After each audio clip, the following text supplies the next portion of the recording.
Olá, meus amigos e minhas amigas! Estamos de volta em mais uma edição do Psicologia em Podcast. E hoje a gente vai falar de um assunto que é bastante, eu diria, preocupante e ao mesmo tempo também interessante. Nós vamos falar sobre o que hoje, Silvia Navarro. Olá para você! Olá, Ulisses. Hoje nós vamos falar de um assunto que é muito recorrente, não só nos consultórios, mas nas rodas de amigos, nas famílias, enfim. Nós vamos falar de ciúmes. Pois é, ciúme, né? Ciúme mata, infelizmente mata. E por que que mata? Porque há pessoas que não estão preparadas para lidarem com esse sentimento que, pelo menos na minha compreensão, até onde eu já ouvi especialistas falando, e eu particularmente acho isso, é uma questão relacionada à posse, né? A pessoa que tem a outra como sua propriedade, porque o ciúme nada mais é do que isso. Ciúme você pode ter de diversas maneiras, né? Você pode ter ciúme do seu carro. Eu já vi homens falando: eu tenho mais ciúme do meu carro do que eu tenho da minha mulher. O que eu, particularmente, sem querer criticar ninguém, pelo amor de Deus, mas eu acho isso inadequado, porque quando você tem apego material, ainda mais, por exemplo, um carro que com o passar dos anos ele vai se desfazendo, ele vai ficando velho, ele vai se deteriorando, e aí a pessoa fala, eu tenho muito ciúme do meu carro, mas não é só isso, é ciúme dos filhos, é ciúme da casa, é ciúme de amigos, ciúme que pode surgir por diversas maneiras. E essa é uma sensação que ela acaba trazendo muitos malefícios, principalmente para a pessoa que sente ciúme. E eu vou dizer uma coisa para você. Eu mesmo já fui assim muito ciumento, né? Principalmente como eu digo aqui, né? Na minha fase de juventude. Eu acho que assim muita coisa mudou na minha vida com o passar dos anos. À medida que esses cabelinhos foram ficando brancos, que eles foram embranquecendo, muitas reflexões eu fui fazendo e, obviamente, fui melhorando. Não quero dizer que eu seja um santo, né? E nem quero dizer que eu evoluí a ponto de ser hoje uma pessoa completamente diferente. Mas mudou muita coisa. Mudou muita coisa. Eu fiz uma reportagem. Isto foi em 2010, quando eu trabalhava lá na TV Record de Ribeirão Preto, apresentava no programa Balanço Geral. E aí eu fui fazer, numa cidade vizinha, fui fazer uma reportagem de um senhor que havia construído o próprio caixão e deixava esse caixão no quarto dele, né? Então, na conversa que eu tive com ele, ele até na entrevista gravou isso, ele me disse, a velhice prepara o homem para a morte.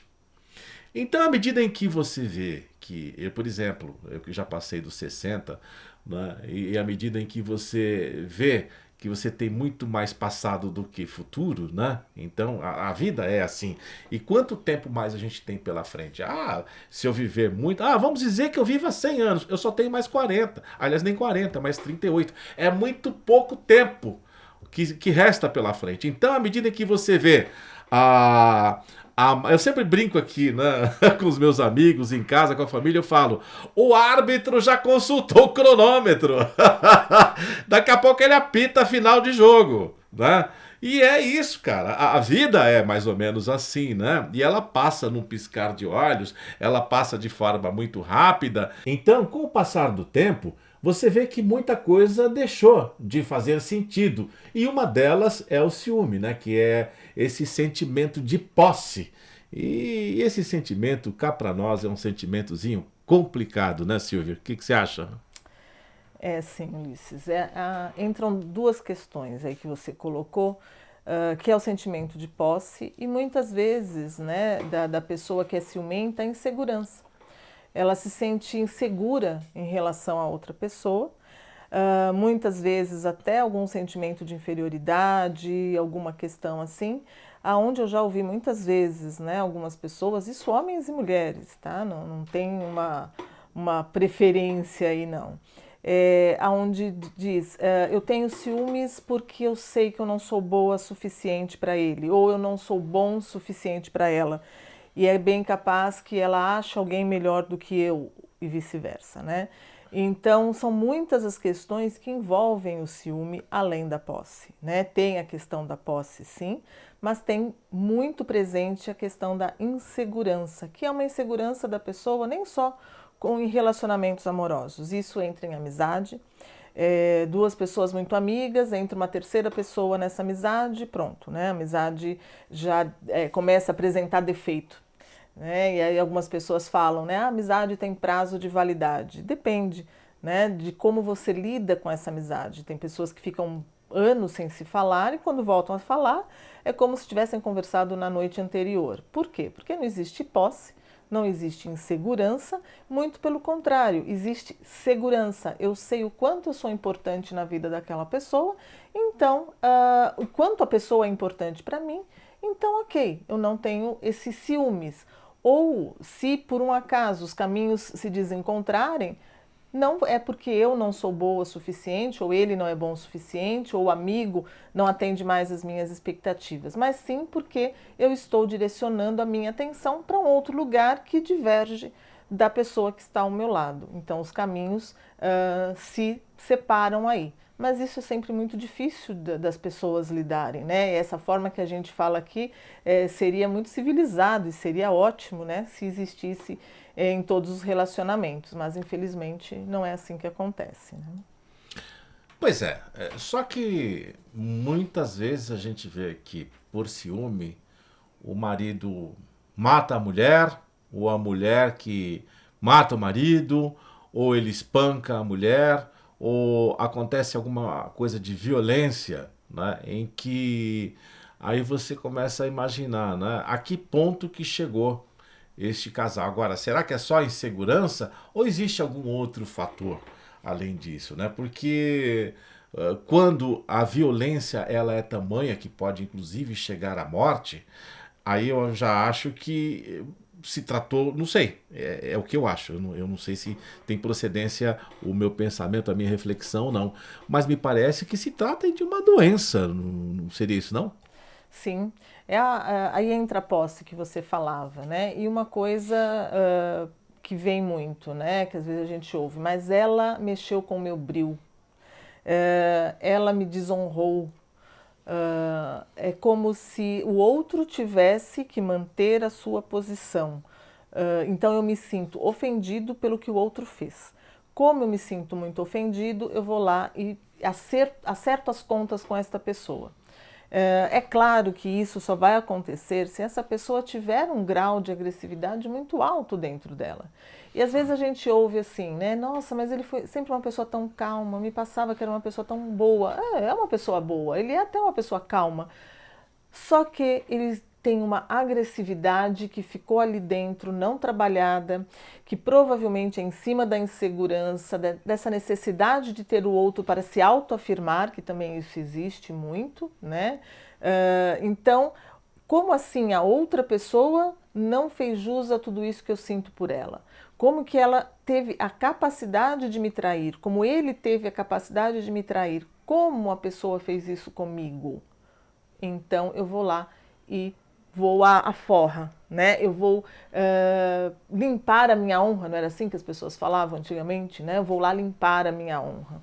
Então aí vem a outra coisa, né? Eu dei a minha honra na mão do outro e o outro está quebrando, sujando a minha honra, né? Então isso sim é visto também como uma doença, porque leva a outras coisas, né? Então é a insegurança que leva à agressividade, que leva a uma morte.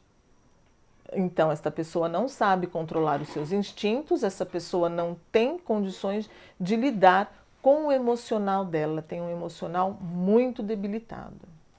Você sabe que um caso emblemático, e foi exatamente uma coisa dessa natureza, assim, foi o caso do Doca Street, lá nos anos 70, foi meados dos anos 70, foi lá em Búzios, no Rio de Janeiro. Foi um caso que ficou muito conhecido, porque a imprensa cobriu muito.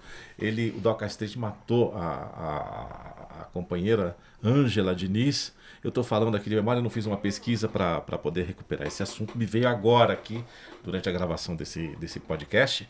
E tanto que ele foi absolvido no primeiro julgamento, porque foi considerado, né, que ele estava defendendo a honra dele, né? Aquela história de eu vou lavar a minha honra com sangue, né? Ele agiu no estado emocional e foi na legítima defesa da honra, ele foi e matou a mulher. Tanto que houve um clamor popular, ele foi em julgamento novamente, e aí ele foi condenado, finalmente foi condenado e cumpriu sentença durante muitos anos.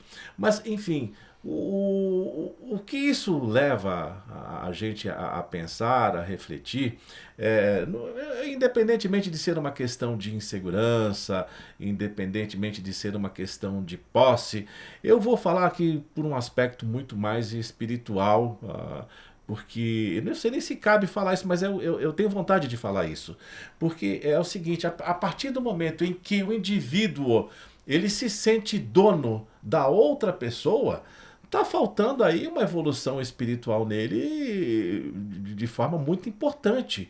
Porque, em primeiro lugar, aquele ditado que a gente sempre ouve falar, que ninguém é de ninguém, é porque não é mesmo.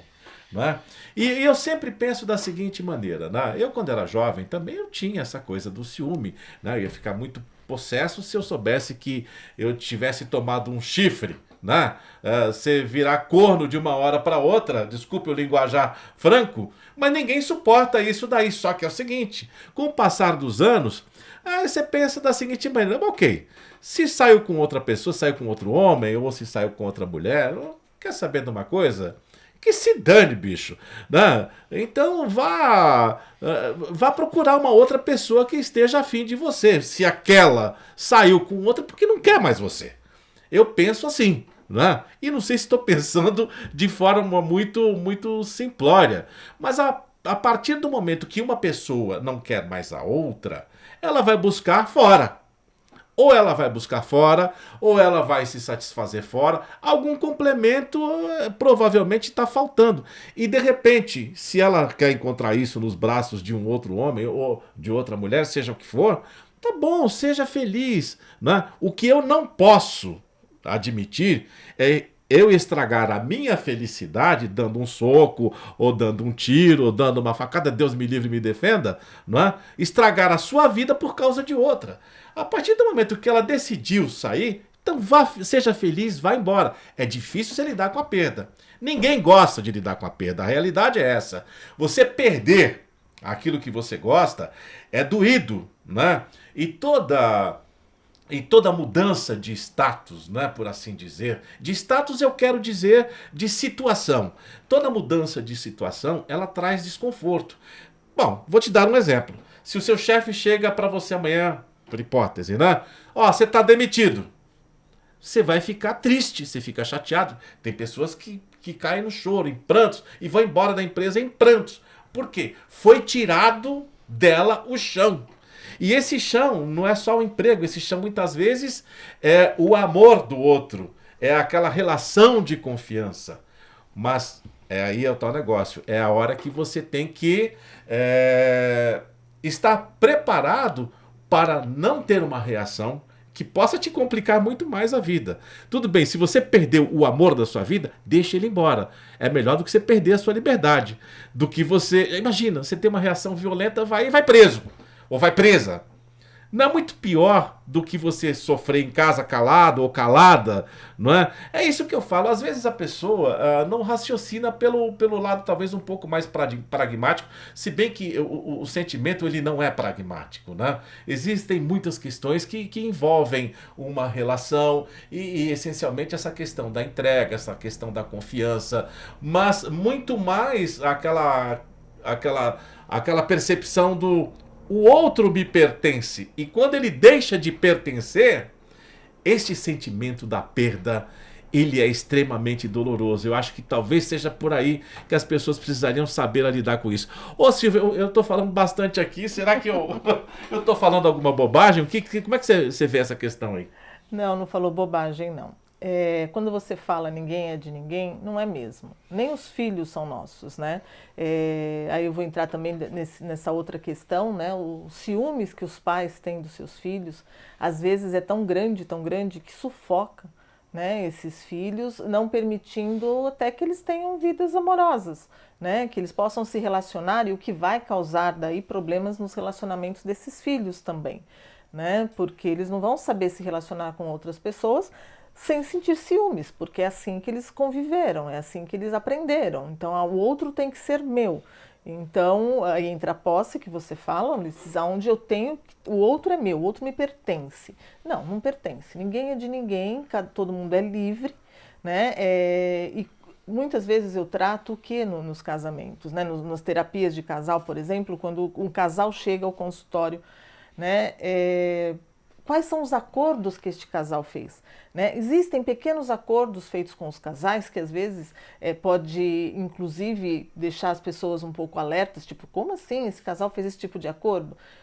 É do casal, eles chegaram a um determinado acordo e tudo bem. É o que às vezes a gente vê por aí que falam dos relacionamentos abertos, né? Então os dois são casados, mas cada um sai de um lado e vão ter as suas vidas. Ok, tá bom para os dois estão acordados disso, não está fazendo mal para nenhum dos dois, ótimo, relação que segue. Agora, isso não foi acordado, não foi, não existiu um acerto ali e eu estou traindo o outro, ela está me traindo, enfim. Aí entra o quê? O sentimento, o emocional mal trabalhado. Então, se, como você disse, o outro vai procurar fora alguma coisa que ele não está tendo aqui, e isso a gente acabaria falando muito até a esse respeito, né?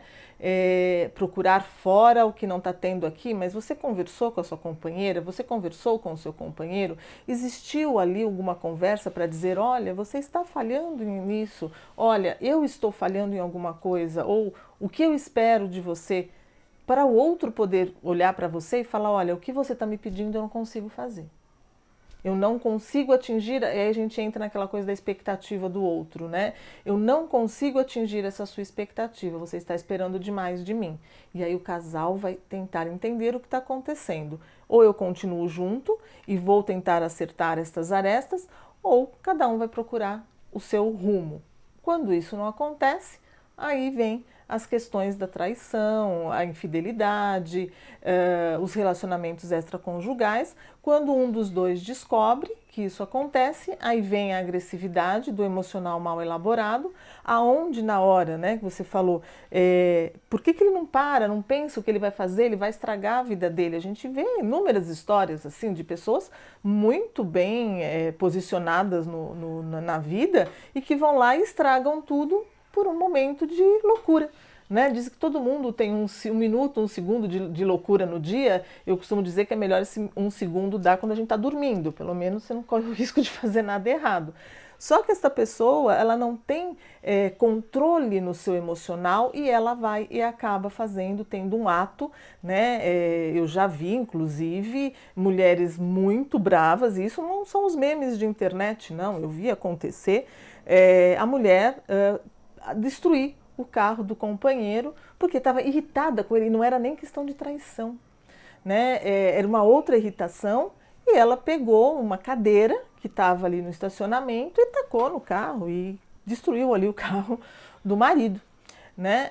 Sendo que o carro na realidade era até dela. Então, quer dizer, é uma coisa tão que a pessoa sai tanto de si que ela não percebe nem o que ela está fazendo.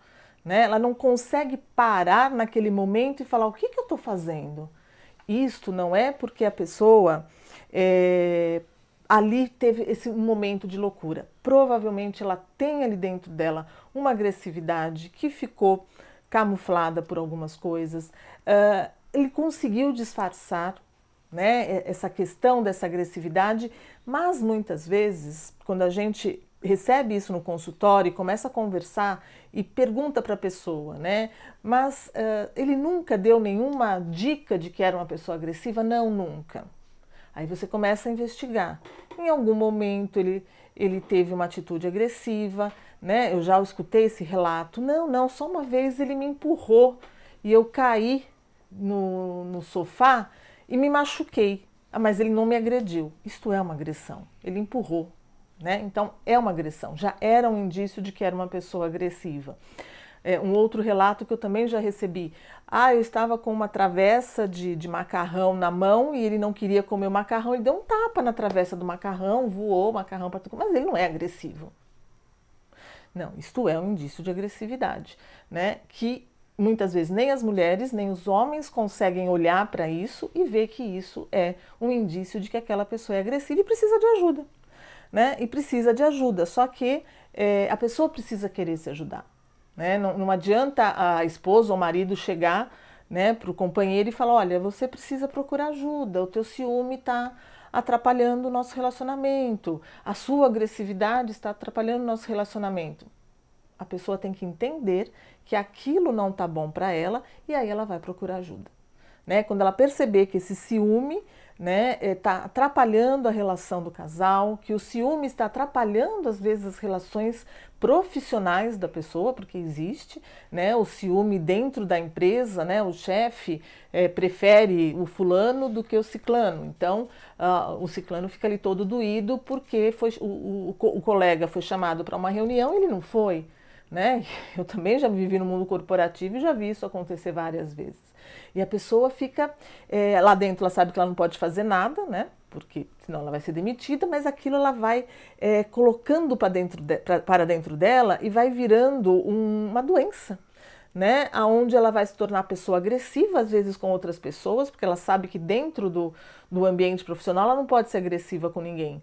Então ela vai ser agressiva em casa, né? Aí a gente às vezes encontra questões da violência doméstica, né? Porque a pessoa, e quando a gente vai ver, né, o que o chefe tem para falar dessa pessoa, não, mas ele é uma pessoa maravilhosa, super amiga, tal, mas é porque lá ele ficou contido, porque não podia colocar para fora e vai ser agressivo num lugar onde ele tem mais liberdade, vamos assim dizer, para extravasar essa agressividade.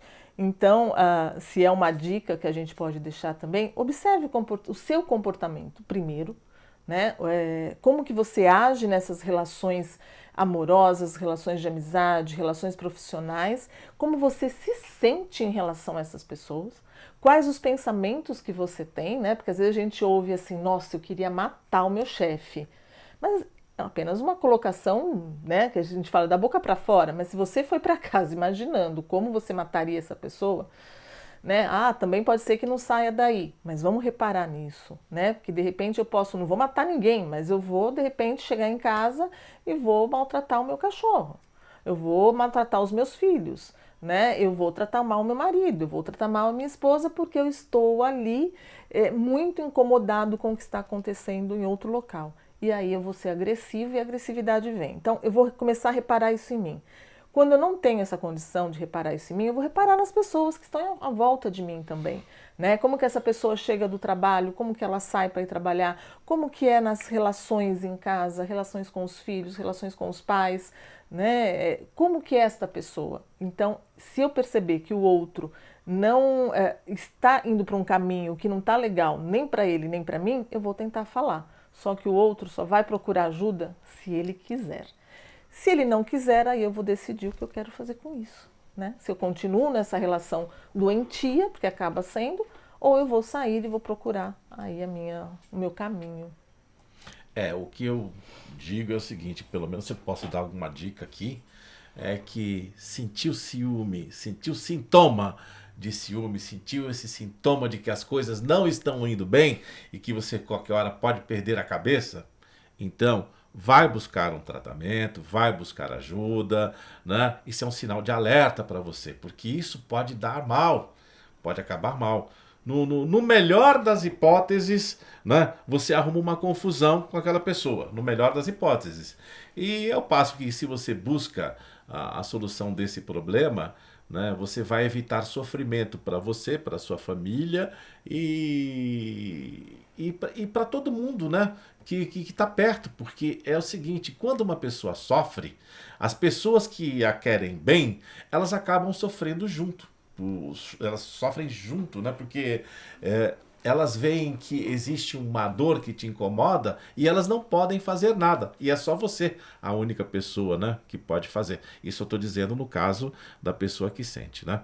Mas então é isso daí, gente. Estamos chegando aqui ao final do nosso episódio hoje de podcast. O tema é ciúme no relacionamento.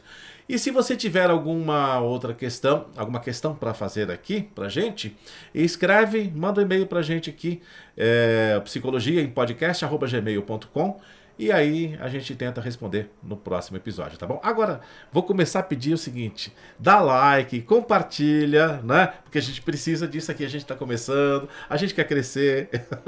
Então, não esquece de dar like aí e comenta também. Se você não gostou, pode falar, que a gente é extremamente democrático, que a gente vai aceitar a sua crítica desde que construtiva, porque se não for a gente deleta.